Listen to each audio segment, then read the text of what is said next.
Now, I want to ask you a little bit about the intelligence agency situation. After all, you came as an outsider to intelligence. You were an intelligence professional, and now you got the building out there named after you. So obviously it could work. Your thoughts about not the Panetta nomination or the Panetta selection specifically, but about the general idea of what it takes to be to run the intelligence agency effectively. I heard what the president said in his interview with you, and I agree with that. There's so many outstanding people there. And so I went in there at a time the agency was under tremendous fire. The Pike report and the Church report, and they were just decimating the morale of the agency. So I viewed my job not to learn all the tradecraft, but to defend the quality and the character of the agency and the people there. And that was perhaps an easier assignment than knowing all about every intrigue of intelligence. But all I hope is that whoever goes out there goes with confidence in the CIA, in the people around CIA. They're good people. More PhDs than many universities and many different disciplines. And everybody just thinks it's kind of a James Bond operation. And so I think that whoever assumes that job, and I've had great confidence in the president's pick, will express confidence in the agency and the people that make it up. Talk a little bit, if you will, about this relationship among people who are in or have been in this remarkable job. It's a pretty exclusive club, and I know you had a lunch this week to bring them together with the president-elect. But what is that atmosphere like among former presidents? Are all the old political differences aside? Is that all over with? I think so, and I think everyone who's a member of that club realizes there can only be one president. He's not going to be turning to you every day saying, "What'll I do now?" You read a lot of kind of intellectual books. Well, what we need is the advice, formalize the advice of former presidents. He doesn't need a lot of advice from former presidents, and the current president needs to have good people around him who will help him pursue the goals he set out.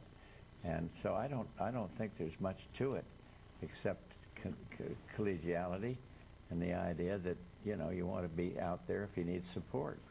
Now, you've watched this range of appointments that Barack Obama has announced. Your take on, your feeling about it? I've been impressed. Why? Well, because one, he showed decisiveness. Two, he has picked people that are capable and competent people. And I think he's had a very good transition. And frankly, I think Josh Bolten and my chief of staff and the people that work here in the White House have also had a good transition because they have reached out to the president-elect's team at all levels. And the message is, we want there to be a seamless move from us leaving and you coming in, and we want you to succeed.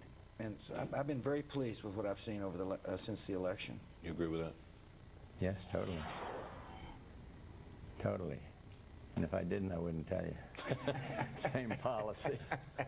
Well, look, this is very like you, and like you as well, to refrain from comment on the other political figures, the incoming president, and so on.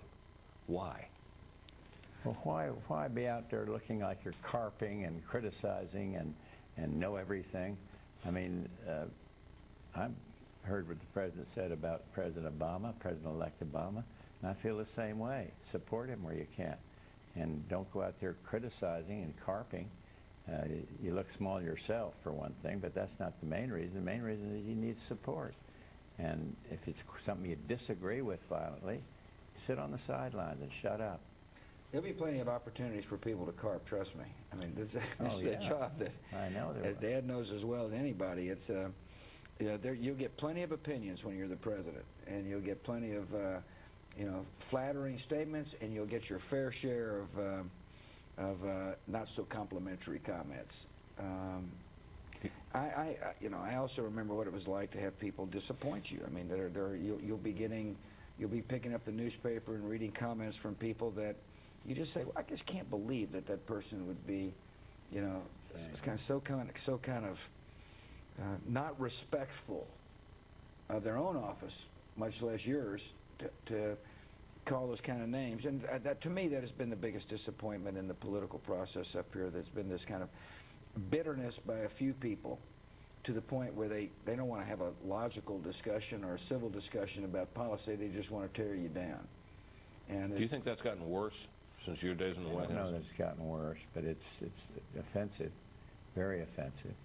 And I agree with the president that when you have somebody you have your own trust in, and that person, for his own gain, thinks it for his own gain, goes out and gives kind of, here's the inside story, here's what they're saying, but here's what's really happening. They're playing the leak game. It's just horrible, and every administration has that. But I think President George Bush here had been lucky. There hadn't been that many of them.